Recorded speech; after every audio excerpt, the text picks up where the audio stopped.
ब्रह्मा विष्णु महेश अजर अमर नहीं है। इनका भी आविर्भाव अर्थात जन्म तथा तिरोभाव अर्थात मृत्यु होती है। प्रमाण के लिए देखिए देवी भागवत महापुराण। ब्रह्मा, मैं, विष्णु और शिव ये तुम्हारी प्रभाव से जन्मवान है। हम तो जन्मवान है, हमारा तो जन्म होता है और मरते हैं, नित्य नहीं है, हम अविनाशी नहीं है। फिर इंद्रादि दूसरे देवता नित्य किस प्रकार हो सकते हैं? कृपया अवश्य सुनिए जगत गुरु तत्वदर्शी संत रामपाल जी महाराज के अमृत वचन।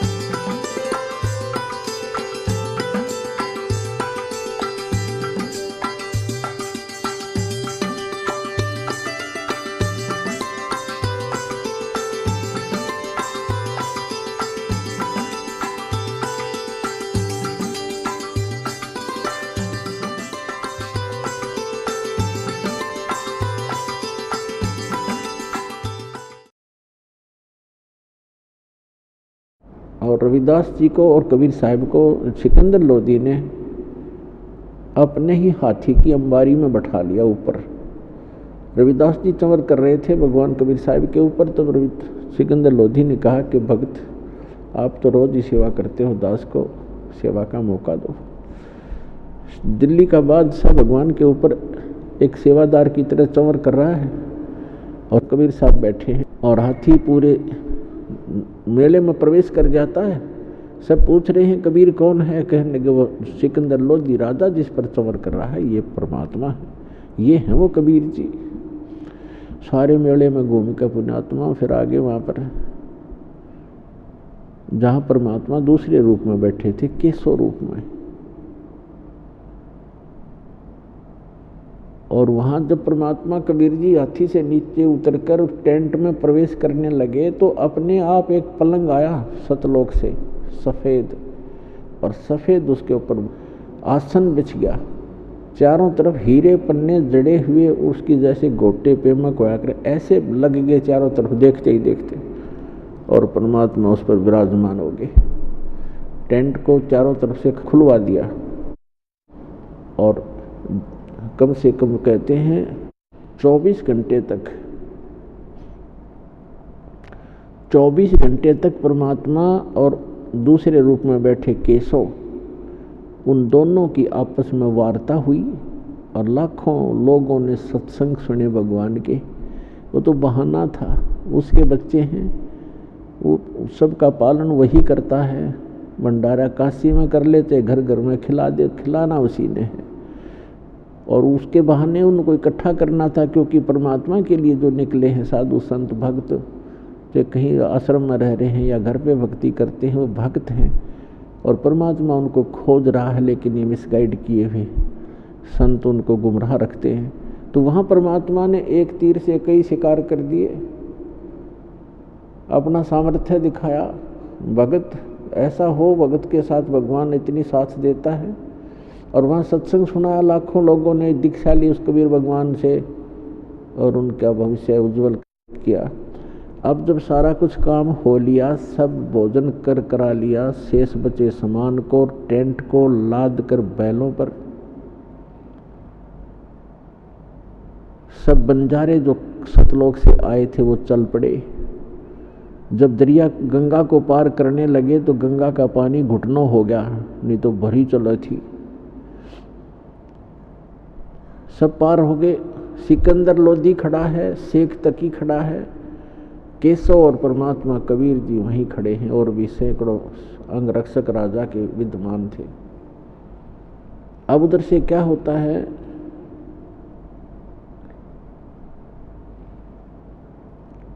कि थोड़ी देर के बाद सिकंदर लोधी ने कहा कि केशव, आप जाओ, आपके बैल बहुत दूर चले गए होंगे, फिर लेट हो जाओगे, वो जा चुके हैं। जब थोड़ी ही देर हुई थी, जब देखा सामने दरिया के ऊपर खड़े दिखाई दे रहा था दूर तक का 9 लाख बैल कोई थोड़े नहीं होते। लेकिन थोड़ी देर के बाद देखा तो वहाँ कोई भी नहीं था, ना बैल थे ना बंजारे थे। तब परमात्मा से पूछा कि कबीर जी, ये कहाँ गए सब बंजारे और बैल, कहाँ गए वो सब बच्चे? परमात्मा ने कहा, हर में हर के दास हैं, दासन के हरि पास। परमात्मा के बच्चे थे, सतलोक से आए थे, सतलोक चले गए। इतने में क्या देखा कि जो कबीर साहब केसो जो खड़ा था, वहाँ से चलकर कबीर साहब में समा गया, अकेले कबीर साहब खड़े रह गए।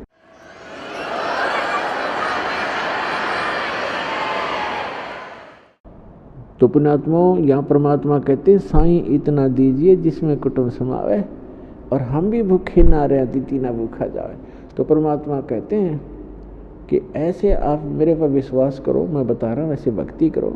और कभी कोई ऐसी आपत्ति आपके ऊपर किसी प्रकार की भी आएगी तो ऐसे मदद करूँगा, जैसे अपने विषय बता रहा है कि जैसे मेरी मदद हुई है, यानी करने वाले तो खुद ही थे, तो आपको भी मैं इतना साथ दूंगा। तो यहाँ वो शेख तकी क्या कहता है कि ऐसे ऐसे भंडारे हम 100 कर दें। राजा के घर में कोई कमी है क्या? जिसने क्या किया है, राजा के पंप लगावे।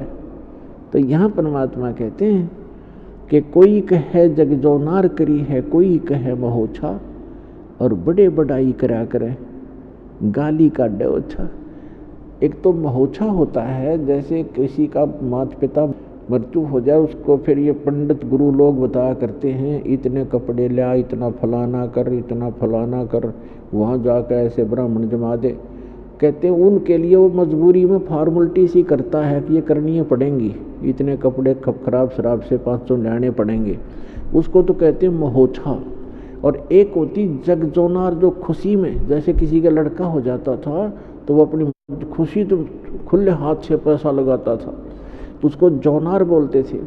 तो यहाँ गरीबदास जी कह रहे हैं कि उस भंडारे में जो अच्छी आत्मा थी, वो तो यूँ कह रहे थे कि ऐसा भंडारा कभी देखा ना सुना, जो वस्तु मांग रहे हैं हाजिर हो जाती है, 5 मिनट के अंदर सब चीज़ उपलब्ध हो रही हैं। ओहो, ऐसा भंडारा, ये तो जौनार की है, जौनार।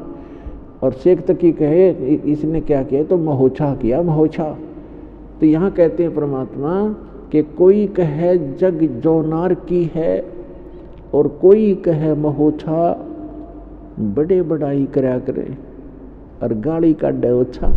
तो शेख तकी तो ओछा आदमी था, उसने तो बकवाद ही करनी थी।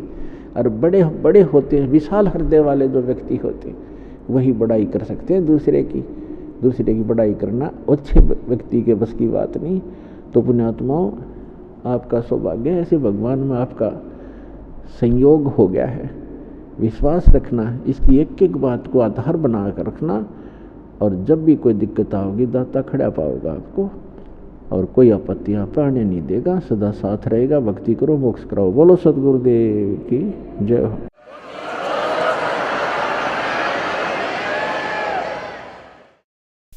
सतगुरुदेव की जय। बंदी छोड़ कबीर परमेश्वर जी की जय। बंदी छोड़ गरीबदास जी महाराज जी की जय। स्वामी रामदेवानंद जी गुरु महाराज जी की जय हो।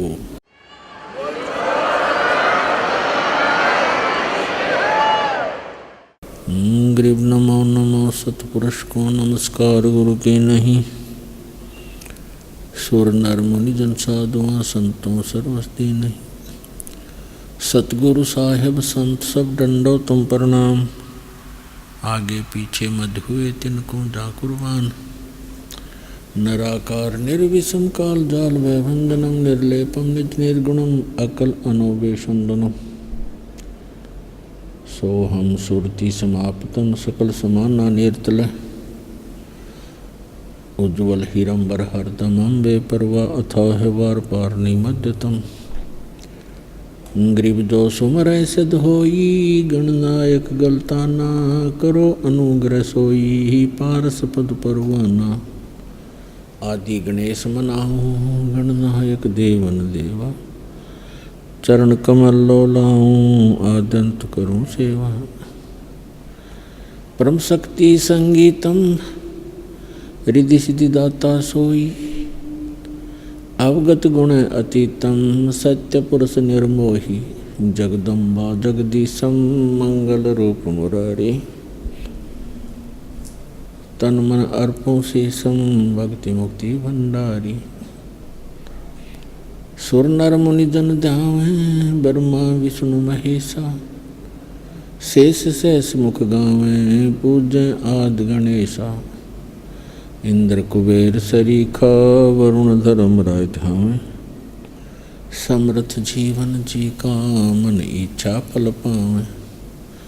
33 कोटि धारा जावे से 88, उतरे बहु जल पारा कट है यम की फांसी। 33 कोटि धारा जावे से 88, उतरे बहु जल पारा कट है यम की फांसी। कर जोरूं विनती करूं धरूं चरण पर शीस, गुरु जी राम देवानंद जी महाराज ने दियो नाम बख्शीश। कोटि कोटि सिजदा करूं कोटि कोटि प्रणाम,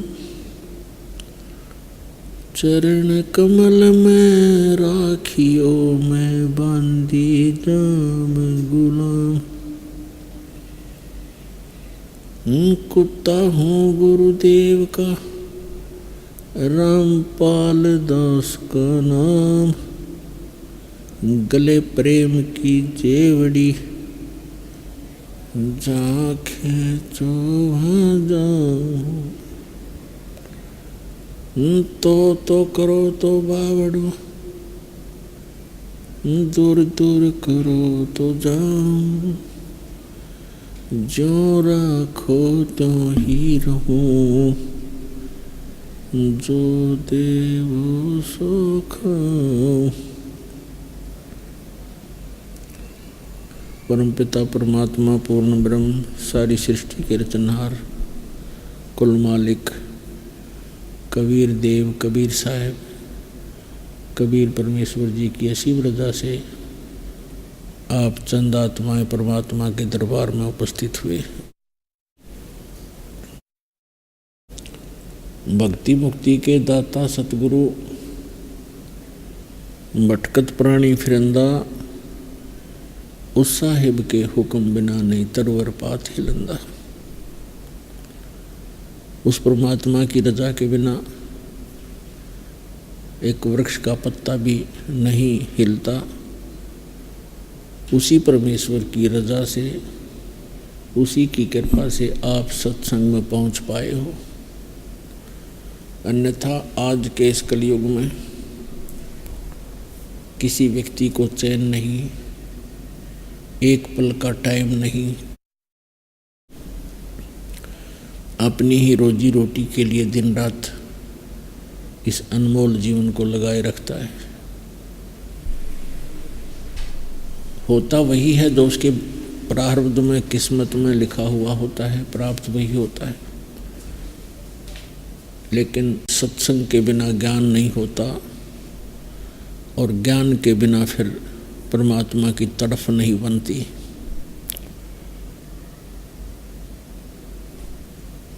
सत्संग के अंदर बहुत ही पुण्यकर्मी प्राणी उपस्थित होते हैं। आप उन पुण्य प्राणियों में से हैं, आप उन पुण्यभागी प्राणियों में से हैं जिनके ऊपर परमात्मा की असीम कृपा है।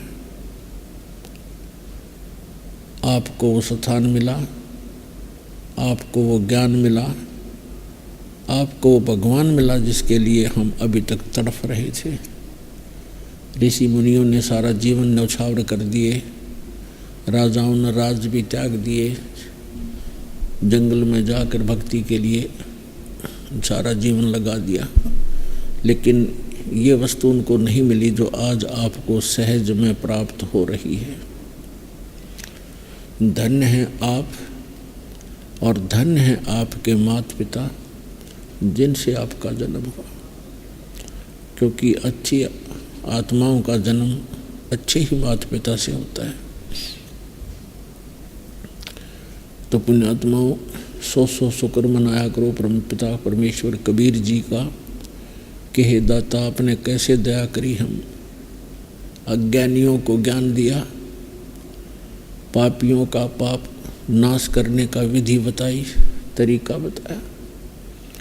हमने युगों युगों से अपने इस अंतःकरण रूपी चोले को मैल से, गंध से, पापों से सान रखा है, ढक रखा है, इस पर बहुत पाप लथेड़ रखे। अभी तक हमें इन पापों का नाश करने का जो साधन था वो प्राप्त नहीं हुआ था। अब वो सतनाम और सारनाम आपको प्राप्त हुआ है, प्राप्त होगा, हो रहा है, जिससे आपके युगों युगों के पाप भी नाश होंगे, आप निर्मल होगे और भक्ति धनी होकर के आप उस स्थान पर पहुंच जाओगे जहां से आप बिछुड़े हुए हो। आप उस सुख को जो सतलोक के अंदर आपको सहज में प्राप्त था, कोई किसी वस्तु का अभाव नहीं था, किसी वस्तु की वहाँ कमी नहीं थी, सभी पदार्थ आपके सामने भरपूर रहते थे। और इस मन की एक ऐसी आदत है, जब ये सुखी हो जाता है, ये बकवादें करता है और उस सुख स्थान को त्यागने की पूरी चेष्टा करता है। उसी के परिणाम स्वरूप हम उस सुखों से भरे उस लोक को त्याग कर या दुखों से भरे लोक में आ गए। आम के बगीचे को छोड़कर हम बबूल के वन में घुस गए और बबूल के वन में अब हम आम ढूंढ रहे हैं। इस गंदे लोक में हम सुख खोज रहे हैं। कोई राजा बनकर सुखी होना चाहता है, निर्धन चाहता है धनी हो जाऊं, धनी होकर मैं सुखी हो जाऊंगा। धनी सपने में भी सुखी नहीं होता। और आम व्यक्ति सोचता है मैं मंत्री बन जाऊं, प्रधानमंत्री बन जाऊं, सुखी हो जाऊंगा। सपने में भी सुख नहीं है मंत्री, मुख्यमंत्री और प्रधानमंत्री को। इस भूल के अंदर ही हम अपना जीवन नष्ट कर जाते हैं। और कबीर साहब कहते हैं, झूठे सुख को सुख कहे, मान रहा मनमोद, ये सकल चबी नाकाल का, कुछ मुख में कुछ बोध। इस झूठे सुख को सुख मान रहे हो आप।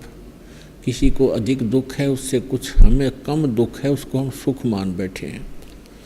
उदाहरण के लिए, जैसे एक व्यक्ति का एक पुत्र मृत्यु को प्राप्त हुआ, उसके 3 पुत्र थे, 2 शेष बच गए।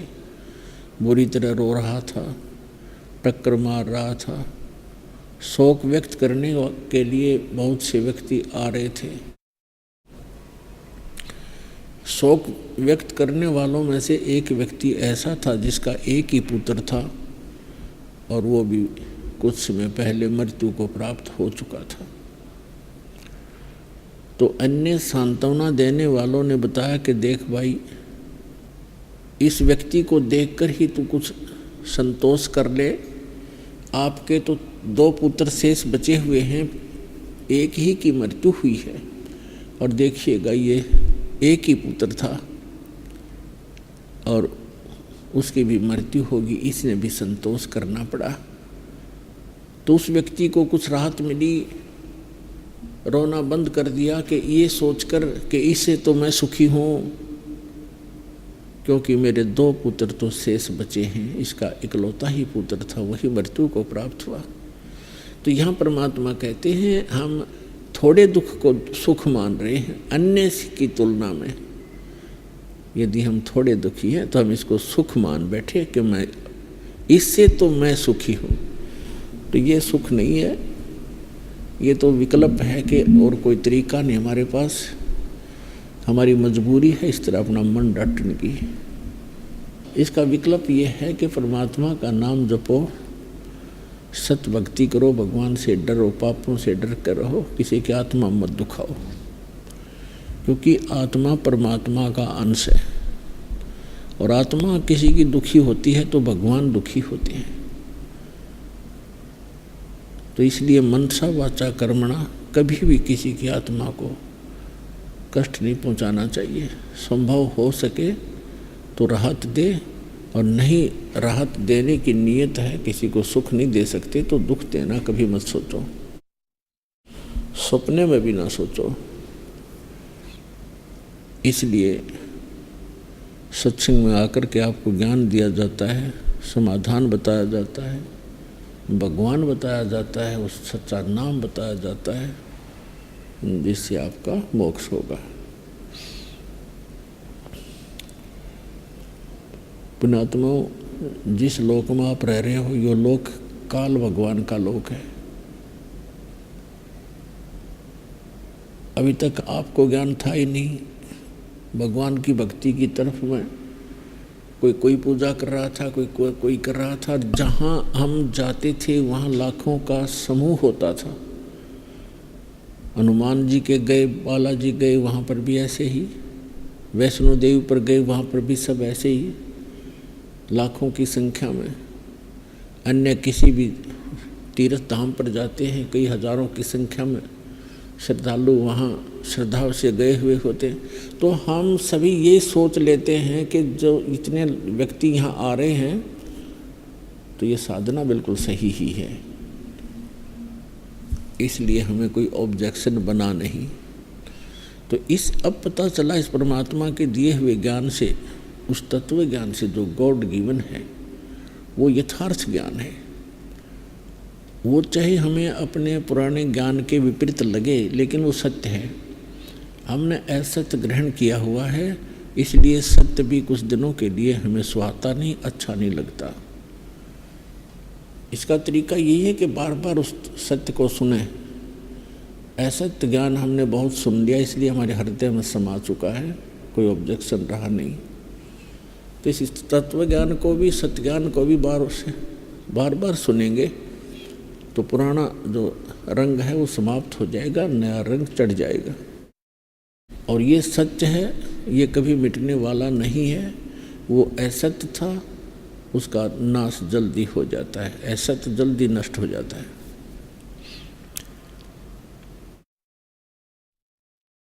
हम जिस लोक में रह रहे हैं ये लोक बहुत खराब है, और आपको अब पता चलेगा इस परमात्मा के तत्व ज्ञान की रोशनी से कि सचमुच ये लोक ठीक नहीं है। ये रहने के लायक तो है ही नहीं, लेकिन मजबूरी है, हमारी व्यवस्था है, हम इससे कहीं जा भी नहीं सकते। हम बांध ऐसे रखे हैं, कर्मों के संस्कार जोड़ के ऐसे रस्से बना दिए जिनका बाहर से कोई दिखाई नहीं देते और अंदर से मजबूती से जकड़े हुए हैं। इनके आधार से ही हम चल रहे हैं। कोई आज किसी भी रूप में कहीं जन्मा है, मनुष्य है या पशु पक्षी है, ये कर्मों के बंधन से बंधे हुए हैं। और जब तक ये कर्मों के बंधन हमारे समाप्त नहीं होंगे हम इस काल की कैद से निकल नहीं सकते। इस काल की कैद से निकालने के लिए स्वयं परमात्मा आते हैं, हमें यथार्थ ज्ञान देना चाहते हैं, लेकिन हम अज्ञान से इतने परिपूर्ण होते हैं कि हमारे जो धर्म गुरु होते हैं वो भी इतने ही अज्ञानी होते हैं, और जिस कारण से हम परमात्मा को पहचान नहीं पाते, क्योंकि हम कोई भी ज्ञान कहीं से सुनते हैं अपने ज्ञान के विपरीत, उसके समाधान के लिए हम अपने गुरुजी के पास जाते हैं, और गुरुजी को वही ज्ञान है जो उसने हमें बता रखा है। उसको यदि आप अन्य ज्ञान सुनाओगे कि मैंने ऐसे सुना है, तो वो तुरंत मना करेगा कि ऐसा कोई ज्ञान नहीं है, वो सब झूठ बोल रहे हैं।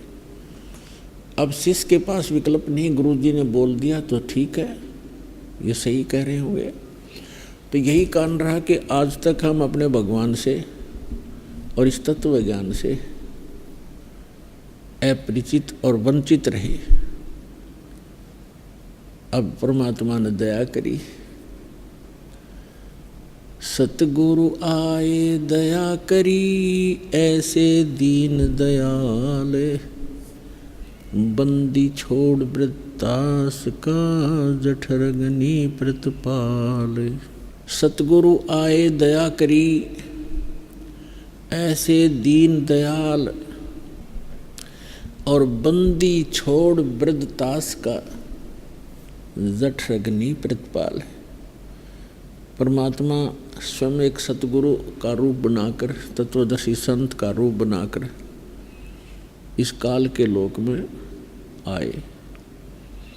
सतगुरु आए दया करी, ऐसे दीन दयाल, और बंदी छोड़ वृत्तास का। बंदी छोड़ का क्या अर्थ होता है? अमर करूं सतलोक पठाऊं, ताते बंदी छोड़ कहाऊं। काल के इन संस्कारों को, काल के कर्म बंधनों को काट देने वाला, छुड़वा देने वाला बंदी छोड़ कहलाता है, बंधनों से छुटवाने वाला। अमर करूं, ऐसे स्थान पर ले जाऊंगा, परमात्मा कहते हैं सत भक्ति करवा के, जहाँ जाने के बाद साधक फिर लौट कर कभी संसार में नहीं आते। अमर करूं सतलोक पठाऊं। सतलोक वो स्थान है जिसके विषय में श्रीमद् भगवद गीता अध्याय नंबर 18 के श्लोक नंबर 62-66 और अध्याय 15 के श्लोक नंबर 4 में वर्णन किया है। उसमें कहा कि गीता ज्ञानदाता ये ब्रह्म है, काल है, 21 ब्रह्मांड का ही स्वामी है। सरपुरुष भी इसी को कहते हैं। ये स्वयं कहता है कि अर्जुन तू सर्वभाव से उस परमेश्वर की शरण में जा, यानी गीता ज्ञानदाता से अन्य है वो भगवान। और ये श्री कृष्ण जी में प्रवेश करके गीता का ज्ञान ये काल भगवान बोल रहा है कि अर्जुन तू सर्वभाव से उस परमेश्वर की शरण में जा, उसकी कृपा से ही तू परम शांति को और सनातन परम धाम को प्राप्त होगा। सनातन शाश्वतम स्थानम, सदा रहने वाला स्थान जिसका कभी नाश नहीं होता, अविनाशी स्थान, हम उसको सत्यलोक कहते हैं। सत्यलोक, अविनाशी स्थान। गीता अध्याय नंबर 15 के श्लोक नंबर 4 में कहा कि तत्वदर्शी संत की प्राप्ति के उपरांत तत्व ज्ञान रूपी शस्त्र के द्वारा इस ज्ञान रूपी अंधकार में की गुत्थी को काटकर उसके पश्चात परमेश्वर के उस परम पद की खोज करनी चाहिए, जहाँ जाने के बाद साधक फिर लौटकर कभी संसार में नहीं आते। और गीता ज्ञानदाता अपनी सतिथि बताते हुए कहता है गीता अध्याय नंबर 2 के श्लोक नंबर 12 में, गीता अध्याय नंबर 4 के श्लोक नंबर 5 और 9 में, गीता अध्याय नंबर 10 के श्लोक नंबर 2 में स्पष्ट करता है कि अर्जुन तेरे और मेरे बहुत जन्म हो चुके हैं, उन सबको तू नहीं जानता, मैं जानता हूँ। मेरे जन्म और कर्म अलौकिक हैं। मेरी उत्पत्ति को अध्याय नंबर 10 के श्लोक नंबर 2 में कहा कि मेरे जन्म को, मेरी उत्पत्ति को ये ऋषिजन और देवता ब्रह्मा विष्णु महेश ये नहीं जानते, क्योंकि ये सब मेरे से उत्पन्न हुए हैं। तो जैसे पिता की उत्पत्ति को संतान नहीं बता सकती, दादाजी बता सकते, ठीक इसी प्रकार सर्व ब्रह्मांडों का रचनहार और इन सभी जीवों की उत्पत्ति करने वाला परमात्मा ये पूर्ण ब्रह्म है, सत्य पुरुष है, कबीर साहिब है। श्रीमद् भगवद गीता अध्याय नंबर 15 के श्लोक नंबर 16 और 17 में 3 पुरुष बताए हैं। एक सरपुरुष, सरपुरुष ये काल है, ब्रह्म है, जो गीता का ज्ञान श्री कृष्ण में प्रवेश करके बोल रहा है। ये 21 ब्रह्मांड का प्रभु है, 21 ब्रह्मांड का स्वामी है। और श्री ब्रह्मा, श्री विष्णु, श्री शिव जी ये इसके पुत्र हैं। दुर्गा इनकी माता है, ब्रह्मा विष्णु महेश जी की, और इस काल भगवान की ये पत्नी है।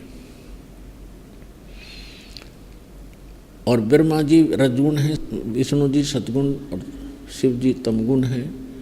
और ये केवल 3 लोकों के स्वामी हैं, पृथ्वी लोक, पाताल लोक और स्वर्ग लोक। इन 3 लोकों पर एक एक विभाग के अपने अपने गुण के मालिक हैं। रजोगुण विभाग के ब्रह्मा जी, सतोगुण विभाग के विष्णु जी, तमोगुण विभाग के शंकर जी। बस 3 लोक में, एक ब्रह्मांड में। ऐसे ऐसे 21 ब्रह्मांड तो इनके पिता के हैं, जितना ये मालिक स्वामी है। इसको सरपुरुष भी कहते हैं। गीता अध्याय नंबर 15 के श्लोक नंबर 16 और 17, गीता अध्याय नंबर 7 के 29, 8 के मंत्र 1 और 3 में और 5 से 10 में ये विवरण स्पष्ट किया हुआ है। अभी बताते हैं।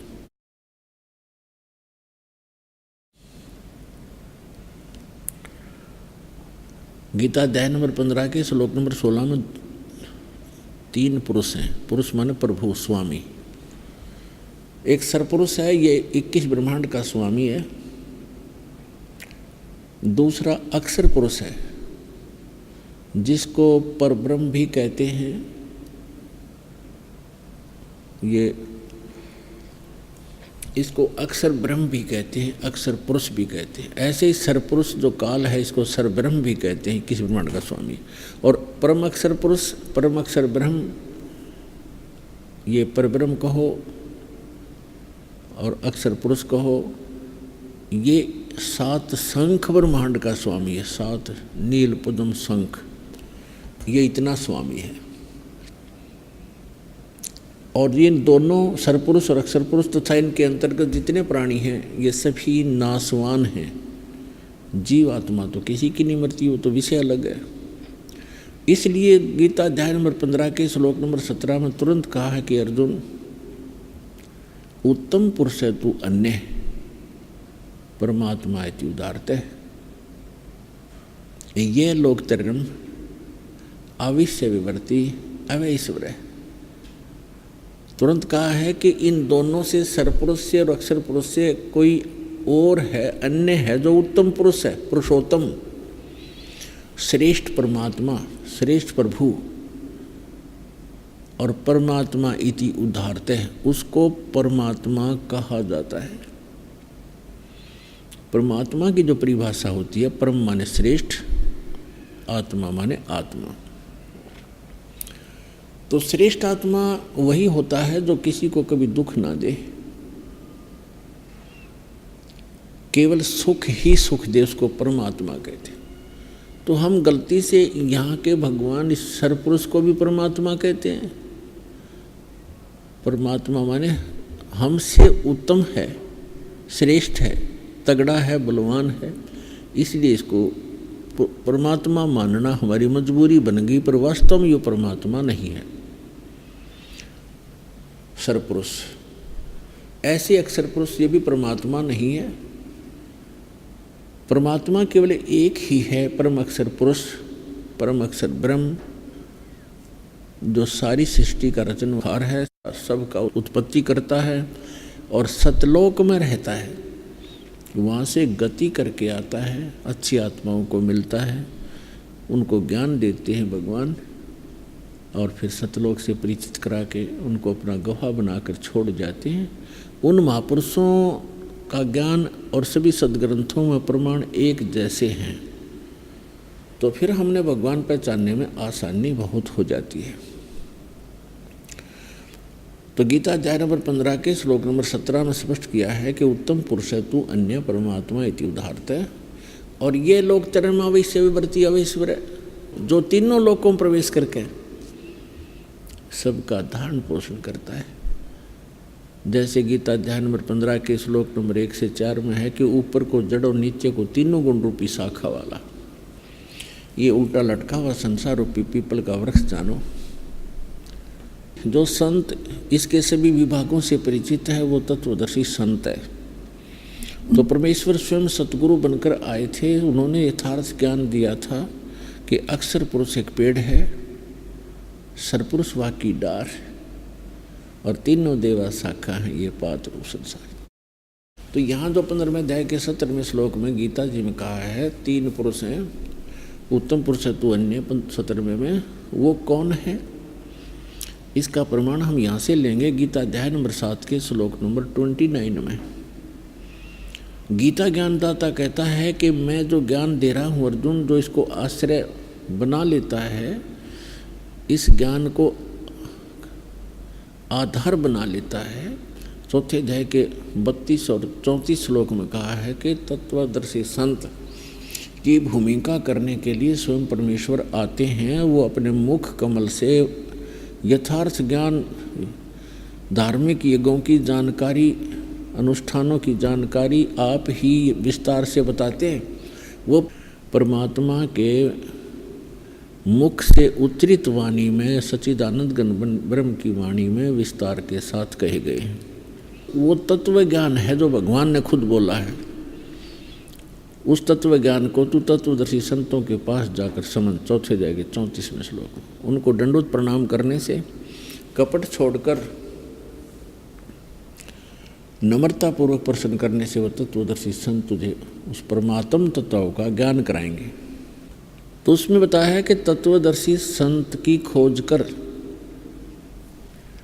और वो तत्वदर्शी संत तुझे तत्व ज्ञान का उपदेश करेंगे। तो गीता ज्ञान दाता से अन्य तो वो भगवान है जिसने अवाणी बोली है, और वो ज्ञान अलग है, गीता से अलग ज्ञान है जो वो तत्वदर्शी संत बतावेगा। तो ये दास है वो तत्वदर्शी संत। उस परमात्मा ने रजा बख्शी अपने दास पर, आपके लिए इस दास को अनमोल ज्ञान दिया है जो आज तक हमारे ऋषि महर्षि गुरु मंडलेश्वरों को पता नहीं लगा। वो अपना भी जीवन व्यर्थ कर गए और श्रद्धालुओं को भी गुमराह कर गए। अब यहाँ गीता अध्याय नंबर 7 के श्लोक नंबर 29 में कहा कि अर्जुन, जो मेरे इस ज्ञान को आधार बना लेगा, आश्रय कर लेगा और तत्वदर्शी संत की खोज कर लेता है, जरा मरण मोक्षाय माम आश्रित यतन्ति ये ते ब्रह्म तत्विदु कर्तनम अध्यात्म कर्म च अखिलम। जो मेरे इस ज्ञान को आश्रय बना लेते हैं, तत्वदर्शी संत की वो खोज कर लेते हैं, वो व्यक्ति फिर जरा और मरण से, जरा माने वृद्ध अवस्था, मरण माने मृत्यु के इस कष्ट से छूटने के अर्थ ही प्रयत्न करते हैं। कौन करते हैं ऐसा प्रयत्न? जरा और मरण से छूटने का प्रयत्न कौन करते हैं? जो यहाँ के संसार की कोई वस्तु की डिमांड नहीं करते, इच्छा नहीं रखते। वो कौन है? वो हैं जो तत्ब्रह्म से परिचित हो चुके हैं और सारे अध्यात्म ज्ञान से परिचित हैं और सभी कर्मों से जो परिचित हैं, वही व्यक्ति जरा और मरण से छुटकारा पाने के लिए प्रयत्न कर रहे होते हैं, प्रयत्नशील होते हैं। अब 8वें अध्याय के प्रथम मंत्र में अर्जुन ने पूछा, किम तत्ब्रह्म और किम अध्यात्म किम कर्म पुरुषोत्तम अधिभूत किम उच्यते। अब यहाँ अर्जुन ने गीता ज्ञानदाता से पूछा कि जिस तत्ब्रह्म के बारे में आपने 7वें अध्याय के 29वें श्लोक में कहा है कि जो व्यक्ति जरा और मरण से, जरा माने बुढ़ापा, वृद्धावस्था का कष्ट और मरण माने मृत्यु से छूटने का जो प्रयत्न कर रहे हैं, वे उस तत्ब्रह्म से परिचित हो चुके हैं और सारे अध्यात्म से परिचित हो चुके हैं और सभी कर्मों को वो जान चुके हैं। तो वही लोग जरा और मरण से छूटने के लिए ही भरसक प्रयत्न करते हैं। अर्जुन ने प्रथम मंत्र में पूछा 8वें अध्याय के कि किम तत्परम, वो तत्परम क्या है, फिर अध्यात्म क्या है और कर्म क्या है। तो गीता ज्ञान दाता ने 8वें अध्याय के 3रे श्लोक में कहा कि वो परम अक्षर ब्रह्म है। जो गीता ज्ञान दाता से अन्य परमात्मा है वो परम अक्षर ब्रह्म है। 3रे नंबर का गीता अध्याय नंबर 15 के श्लोक नंबर 16 और 17 का इससे लिंक है। जो परम अक्षर उत्तम पुरुषत्व अन्य है उसके विषय में गीता ज्ञान दाता यहाँ कह रहा 8वें अध्याय के 3रे श्लोक में कि वो परम अक्षर ब्रह्म है, यानी गीता ज्ञान दाता से अन्य है। और ये परम अक्षर ब्रह्म जो है ये सत्य पुरुष है, ये वास्तव में अविनाशी परमात्मा है और यही सबका धारण पोषण करने वाला संसार रूपी वृक्ष की मूल है, संसार की जड़ है, क्योंकि मूल से ही पूरे पेड़ को आहार प्राप्त होता है। इसी प्रकार ये मूल मालिक है, परम अक्षर ब्रह्म है, ये सत्य पुरुष है। इसका नाम कबीर देव है, कबीर साहब है, अल्लाहू अकबर है। अब यहाँ गीता अध्याय नंबर 8 के अंदर एक निर्णायक ज्ञान आ गया। गीता अध्याय नंबर 7 के श्लोक 12 से लेकर 18 तक तो गीता ज्ञान दाता ने पहले तो ब्रह्मा विष्णु महेश तीनों गुणों की जो पूजा करते हैं वह व्यर्थ बताई। फिर बताया कि मेरे विषय में केवल 4 प्रकार के ही मेरी साधना करते हैं, जैसे अर्थार्थी, आर्थ, जिज्ञासु और ज्ञानी। उन चारों में से भी 3 को रिजेक्ट किया गीता ज्ञान दाता ने और ज्ञानी को उत्तम माना है। ज्ञानी वो व्यक्ति है जिसको ये ज्ञान हुआ कि मानव शरीर केवल मोक्ष प्राप्ति के लिए ही प्राप्त होता है। दूसरा, उसको ये ज्ञान होता है कि पूर्ण संत और पूर्ण परमात्मा से मोक्ष संभव है। आन उपासना से, अन्य पूजाएं करने से, अन्य देव की पूजा करने से मोक्ष संभव नहीं है। वो इतने परिचित हो चुका होते हैं कि अन्य देवताओं की पूजा नहीं करते वो, तो उनको तत्वदर्शी संत ना मिलने से उन्होंने ब्रह्म को, इस गीता ज्ञान दाता को, वेद ज्ञान दाता को, जिसका ओम नाम है, इसको पूर्ण परमात्मा मान के इस पे डिवोटेड हो गए, समर्पित हो गए। अब गीता ज्ञान दाता 7वें अध्याय के में 18वें श्लोक में कहा कि ज्ञानी आत्मा है तो उदार, क्योंकि इन्होंने परमात्मा पाने के लिए अपने जीवन भी नुसार कर दिया, आन उपासना छोड़ दी और एकमात्र परमात्मा के लिए ही जीवन समर्पित कर दिया। लेकिन तत्वदर्शी संत की प्राप्ति ना होने से ये मेरे वाली अनुत्तम घटिया व्यर्थ की साधना में ही आस्थित हैं, क्योंकि इनको तत्वदर्शी संत नहीं मिला। 7वें अध्याय के 19वें श्लोक में गीता ज्ञान दाता कहता है, बहुनाम जन्मानाम अन्ते ज्ञानवान माम प्रपद्ये। बहुत ही जन्मों के किसी अंत के जन्म में ये कोई ज्ञानी व्यक्ति मेरी भक्ति करता ना, तो नीचे के आन उपासना देवी देवताओं में उलझे रहते हैं। और ये बताने वाला वासुदेव सर्वमिति स महात्मा सुदुर्लभ है।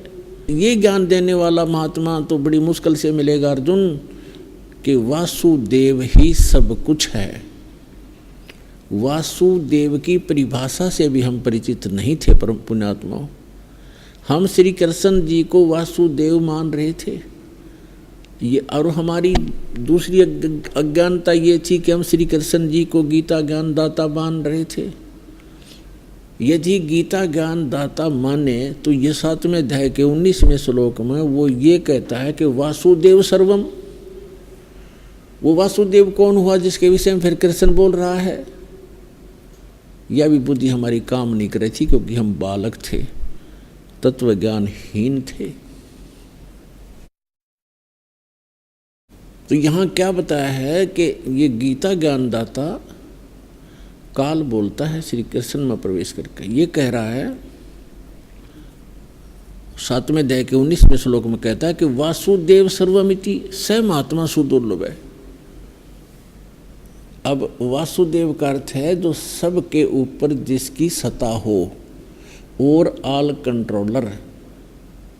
जैसे अभी आपको बता कि ब्रह्मा विष्णु महेश तो केवल एक ब्रह्मांड में 3 लोकों में एक एक विभाग के मालिक हैं, प्रभु हैं, स्वामी हैं।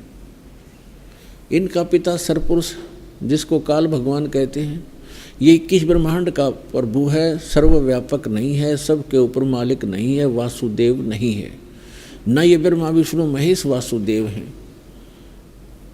और जो अक्षर पुरुष है वो 7 संग ब्रह्मांड का स्वामी है, वो भी वासुदेव नहीं है, उसकी भी सबके ऊपर वास नहीं है, सबके ऊपर उसका निवास नहीं है, सबका मालिक नहीं है। तो ये जो तीसरे नंबर के जो सरपुरुष, अक्षर पुरुष और परम अक्षर पुरुष, ये तीसरे नंबर के जो परम अक्षर ब्रह्म है, परम अक्षर पुरुष हैं, ये है वो परमात्मा, ये वासुदेव है। यही पूजा के योग्य है, यही पाप नाशक है, यही सब ब्रह्मांडों की उत्पत्ति करता है। तो ये बताया 7वें अध्याय के 19वें श्लोक में कि वासुदेव सर्वमिति, वासुदेव ही सब कुछ है, यही इष्ट रूप में पूज्य है, यही सब का उत्पत्ति करता है और यही जीव के सब प्रारब्ध के पापों का नाश करने वाला है और सर्व सुखदायी भगवान है, पूर्ण मोक्षदायक है। तो ये बताने वाला महात्मा बड़ी मुश्किल से मिलेगा कि वासुदेव सर्वमिति, बस वासुदेव ही सब कुछ है। इति माने यह बताने वाला महात्मा सुदुर्लभ है। तो पुण्यात्मा वो सुलभ कर दिया है परमात्मा ने आपके समक्ष। ये दास वो वासुदेव की जानकारी रखने वाला संत दास बैठा है। पूरे विश्व में ये ज्ञान किसी के पास नहीं है।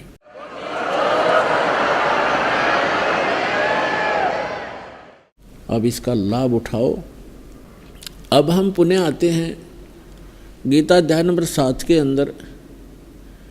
गीता ज्ञान दाता ने ब्रह्मा विष्णु महेश और अपनी स्थिति बता दी और ये भी स्पष्ट कर दिया कि मेरी जो साधना करते हैं वो भी अनुत्तम है, श्रेष्ठ है। अब 7वें अध्याय के 29वें श्लोक में स्पष्ट कर दिया है कि जो जरा और मन से छूटने के लिए प्रयत्न जो कर रहे हैं, मेरा ज्ञान का आश्रय बना लेते हैं, तत्वदर्शी संत की खोज जिन्होंने कर ली है, उनको ज्ञान प्राप्त हो चुका है, तो वो केवल जरा मन से जो छूटने का प्रयत्न कर रहे हैं वो तत्ब्रह्म से परिचित हो चुके हैं, सारे अध्यात्म ज्ञान से परिचित हैं और सब कर्मों से वो परिचित हैं। अब 8वें अध्याय के एक मंत्र में प्रश्न किया अर्जुन ने कि किम तत्ब्रह्म, उसका उत्तर दिया गीता ज्ञानदाता ने 8वें अध्याय के 3 श्लोक में कि वो परम अक्षर ब्रह्म है। पुण्यात्मा गीता ज्ञानदाता स्पष्ट कर चुका है कि तेरे और मेरे बहुत जन्म हो चुके अर्जुन, और मेरी जन्म और उत्पत्ति को कोई नहीं जानता, क्योंकि ये सभी यहाँ के 21 ब्रह्मांड के व्यक्ति जीव जितने मेरे से उत्पन्न हुए हैं, ब्रह्मा विष्णु महेश देवता और ऋषि। 10वें अध्याय के 2 श्लोक में स्पष्ट कर दिया।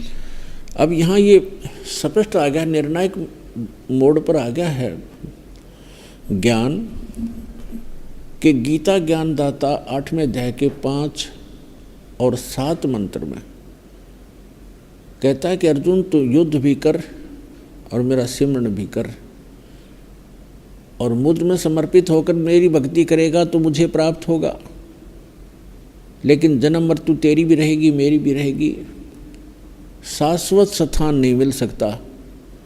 15वें अध्याय के 4 श्लोक में कहा है कि परमेश्वर के उस परम पद की खोज करनी चाहिए जहाँ जाने के बाद साधक फिर लौटकर कभी संसार में नहीं आते, और जिस परमेश्वर ने सब ब्रह्मांडों की रचना की है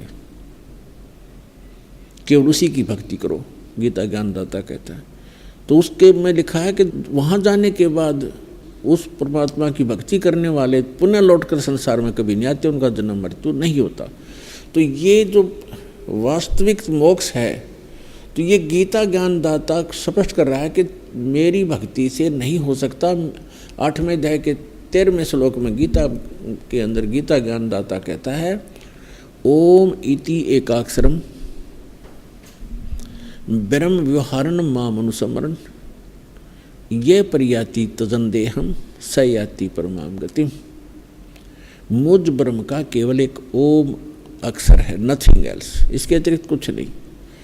और जो अंतिम श्वास तक सिमरण करता हुआ, इसका जाप करता हुआ शरीर छोड़कर जाता है तो ओम से मिलने वाली ब्रह्म गति प्राप्त होती है। ओम से कौन सी ब्रह्म गति प्राप्त होती है?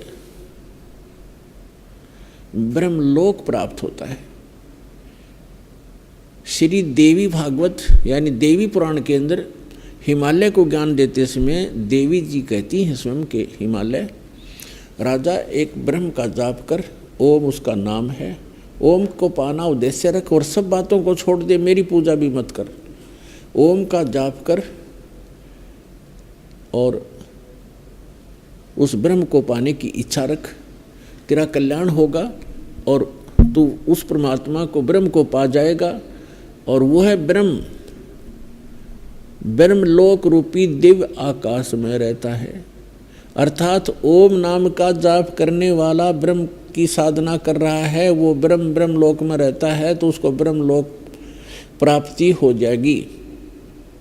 गीता अध्याय नंबर 8 के श्लोक नंबर 16 में कहा है कि ब्रह्मलोक में गए हुए प्राणी भी पुनरावृत्ति के अंदर है अर्जुन, उनका भी जन्म मृत्यु सदा बना रहेगा। तो यहाँ गीता ज्ञानदाता 8 में अध्याय के 5 और 7 में कहता है कि अर्जुन तू युद्ध भी कर, मेरा सिमरण भी कर। मेरी भक्ति करेगा तो युद्ध करना पड़ेगा, शांति नहीं हो सकती। जहाँ युद्ध वहाँ शांति कहाँ। अब 18वें अध्याय के 62वें श्लोक में, गीता अध्याय नंबर 15 के श्लोक नंबर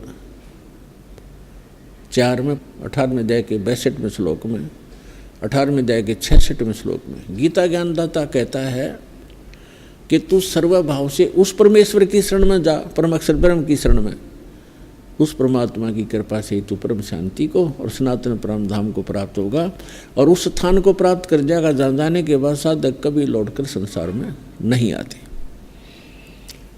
उसकी भक्ति विधि कहाँ बताई है? 17वें अध्याय के 23वें श्लोक में, ओम तत्सत इति निर्देश है ब्रह्मणा तिर्विध समर्थ है ब्राह्मणा तेन वेदा च यज्ञा च विहिता पुरा। यहाँ ब्रह्म ने कार्य किया सचिदानंद घन ब्रह्म यानी परम अक्षर ब्रह्म के पाने का 3 मंत्र के जाप का निर्देश है। निर्देश मीन फाइनल, अग्रम अग्रम कोई शेष नहीं इसके अतिरिक्त, ये निर्देश है, डायरेक्शन है। अब उसके विषय में ऑप्शन छोड़ दिया है कि ओम तो सीधा सरपुरुष का मंत्र है ब्रह्म का, और तत् और सत ये सांकेतिक हैं। तत् ये अक्षर पुरुष का मंत्र है, गुप्त है, कोड वर्ड है ये, और सत्य ये परम अक्षर पुरुष का है, परम अक्षर ब्रह्म का है, ये भी सांकेतिक है। ये दोनों कोड वर्ड इस दास के अतिरिक्त इस विश्व में किसी के पास नहीं है। या तो परमात्मा के पास थे या उन महापुरुषों को जिनको भगवान मिले थे उनको ये मंत्र दिए थे, उनसे कह दिया था कि अभी ये डिक्लेयर ना करना, डिस्क्लोज रखना, जब तक कलयुग 5500 वर्ष नहीं बीत जावे तब तक इसको हमने सार्वजनिक नहीं करना है। तो अब ये करना था, दास को इसीलिए भेजा है